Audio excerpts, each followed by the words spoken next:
Assalamualaikum warahmatullahi wabarakatuh. Yay, aku mau ucapin selamat malam buat teman-teman yang dengerin malam hari ini. Selamat pagi buat teman-teman yang dengerin pagi hari. Dan selamat sore buat teman-teman yang dengerin sore. Selamat siang untuk teman-teman yang dengerin di siang hari. Di Deep Talk Before Sleep episode kedua ini, I'm so excited because bakal ngebahas suatu topik yang masih sering aku alamin sampai saat ini, dan mungkin kalian juga mengalaminya. Topik malam hari ini aku bakal ngebahas tentang yang namanya acne fighter. Apa itu acne fighter? Acne fighter pejuang jerawat, yang artinya bukan seseorang yang memperjuangkan jerawat untuk tetap stay di wajah atau tubuh mereka, tapi acne fighter adalah seseorang yang terus berjuang agar jerawat itu pergi dari wajah dan tubuh mereka. Ya, dengan berbagai macam cara pasti dicoba supaya jerawat itu gak datang lagi di wajah mereka atau tubuh mereka. Sebelumnya aku mau ngasih tahu ke teman-teman semua kalau aku itu bukan seorang dokter atau dokter spesialis kulit, dan di sini aku cuma mau kasih motivasi ke teman-teman semua yang menjadi seorang acne fighter atau pejuang jerawat. Ya, sebuah motivasi supaya kalian gak patah semangat dalam mengobati jerawat. Ada pepatah yang mengatakan bahwa gak ada yang lebih tabah dari seorang pejuang jerawat. Benar gak? Menurut aku pepatah ini benar. Selain mereka harus berusaha menyembuhkan jerawat, seorang pejuang jerawat juga mereka harus belajar merasa bodoh amat atas omongan-omongan orang-orang sekitar yang memang mungkin orang-orang sekitar itu gak pernah ngerasain yang namanya jerawatan. Dan seorang pejuang jerawat itu mereka sadar kalau mereka punya jerawat. So, untuk kalian yang memang mungkin gak pernah punya masalah sama kulit, stop untuk bilang kalimat-kalimat ini. Kok kamu jerawatan sih? Makanya rajin cuci muka. Kebanyakan skincare tuh jadi jerawatan. Muka itu dirawat kenapa sih? Jerawat lo itu loh, ya ampun. Kalian mungkin gak sadar kalau kalimat yang kalian ucapin itu adalah sebuah bom yang bisa membuat seorang pejuang jerawat menjadi amat sangat terluka. Jadi biar aku kasih tau deh, punya jerawat tuh sakit guys. Bayangin, dia harus ngerasain sakit jasmani, dan ketika kalian ucapin itu, rohaninya tuh ikut sakit juga. Jadi kayak sakitnya double, sakit secara jasmani plus rohani. Dan yang harus kalian ketahui, kadang seorang pejuang jerawat itu 2 kali lebih bersih kalau soal merawat diri. Apalagi yang mukanya bener-bener sensitif, yang gak bisa pakai make up. Karena aku juga kayak gitu ya. Jadi aku tuh setiap pakai make up tuh bener-bener harus bener-bener ngebersihin, kalau enggak bakal timbul jerawat. Kadang juga ada orang-orang yang bilang, makanya muka itu dirawat. Nah, yang suka ngomong kayak gini nih, coba deh lihat meja riasnya seorang acne fighter. Pasti skincare-nya tuh lebih lengkap daripada kalian, karena mereka tuh memang sepeduli itu sama kulit mereka. Jadi stop untuk bilang kalau orang yang jerawatan itu mereka gak peduli sama diri mereka. Walaupun kalian bilang, kok lo jerawatan sih? Mereka tuh udah tahu kalau mereka tuh jerawatan. Dan gak mungkin juga mereka ngebiarin jerawat itu untuk tetap ada, stay terus di wajah mereka. Itu gak mungkin. Mereka juga pasti ngobatin jerawat mereka, gak mungkin didiemin gitu aja. Jadi siapa sih yang mau mukanya jerawatan, apalagi sampai full penuh semuka? Itu pasti setiap orang gak ada yang namanya punya cita-cita pengen jerawatan. Aku punya sedikit cerita tentang pengalaman jerawat aku. Jadi dulu itu aku terobsesi banget sama yang namanya cantik.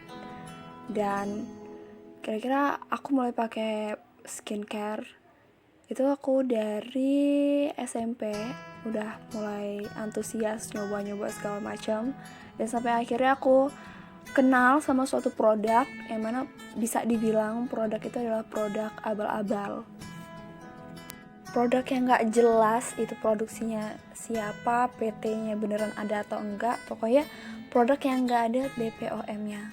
Jadi please banget buat teman-teman semua yang pakai produk ini, aku minta tolong banget untuk kalian segera berhenti. Dulu waktu itu aku beli krim yang paketan gitu, jadi udah ada 4 produk. Satunya itu facial washnya ini aku yakin banget kalau ini adalah sabun pepaya, tapi nggak tahu mereknya apa, dan itu tuh strong banget. Terus yang kedua ada tonernya ini warnanya ini coklat pekat dan alkoholnya tuh bener-bener bau banget, kerasa banget alkoholnya. Ada dye creamnya juga, dye creamnya tuh warna putih, kalau dipakai tuh lengket. Terus ada night creamnya juga, itu warna kuning, kalau dipakai itu juga lengket, dan rata-rata krimnya tuh bau tembaga gitu. Setelah beberapa minggu pemakaian, hasilnya sangat-sangat amazing sekali guys. Jadi aku pakai itu tuh sekitar udah seminggu, wajah aku tuh merah, terus mengelupas yang secara paksa gitu, kayak ganti kulit semacam sisik ular gitu. Dan hasilnya memang putih sekali, tapi tidak seperti manusiawi. Setelah aku menyadari kebodohan aku, dari situ aku berhenti pakai krim itu. Aku buang krimnya ke kotak sampah.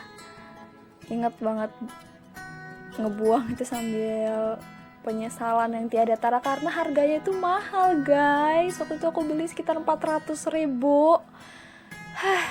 Ya udah, 400.000 terbuang dengan sia-sia, dan aku hanya mendapatkan kerusakan pada kulit aku. Dari situ mulailah timbul jerawat-jerawat, batu keluar semua. Dipakai wudhu sakit banget, dipakai sholat apalagi, itu benar-benar titik aku mau marah sama diri aku sendiri sih.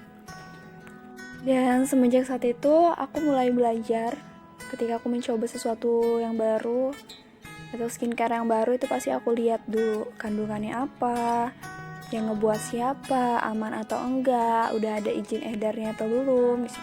Karena jerawat yang aku alamin tuh gak kunjung sembuh dan malah makin parah, akhirnya aku memutuskan untuk berobat ke dokter kulit yang ada di Teluk.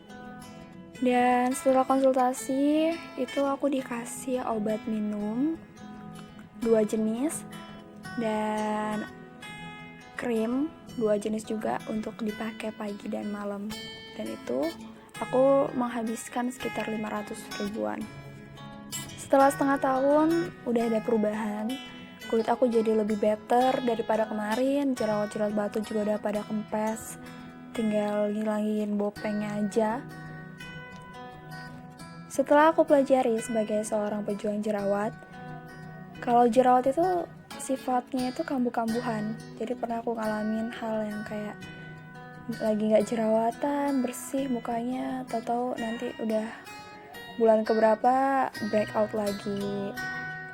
Dan itu cukup menguras tenaga, pikiran, tentunya saja isi dompet juga terkuras.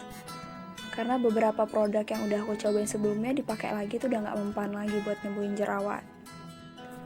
Ada beberapa hal yang menyakitkan dari pengalaman aku berjerawat kemarin. Itu ada omongan-omongan dari orang-orang sekitar yang memandang jijik terhadap jerawat aku, dengan mimik wajah yang amat sangat memandang jijik.